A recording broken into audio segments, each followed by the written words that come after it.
এখন আমি এই জাদুর চকলেট খাবো। ও মালিক, পরে খেও চকলেটটা। একবার তোমার হাতের দিকে তাকাও, দেখো কি হয়েছে তোমার হাতে। আরে সত্যি তো, আমার হাতে ভাইরাস ধরে গেছে।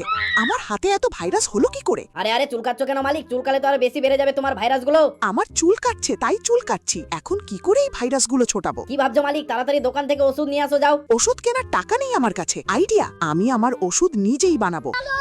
এই তো, এই গাছে দুটো টমেটো আছে। এই কালো, ভাগ ভাগ ভাগ, আমাদের চুরি করবি না, নইলে এখনই আমাদের মালিককে ডাকবো। তোর মালিক আসার আগেই তোদেরকে চুরি করে এখান থেকে পালিয়ে যাব। এখন কয়েকটা এই জাদুর গাছের সাদা ফুল তুলে নেব। এবারে টমেটোটা কাটতে হবে।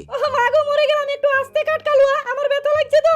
আস্তে কাটলে হবে না, আমাকে তাড়াতাড়ি ভাইরাসের ওষুধটা বানাতে হবে। টমেটো পিস পিস করা হয়ে গেল। এখন টমেটোটা চিপে এর রসটা এই পাত্রে ঢেলে নেব। ও মালিক, তোমার ব্যাপার কি বলো তো? তুমি ফের এখন টমেটোর ভর্তা বানাচ্ছ কেন?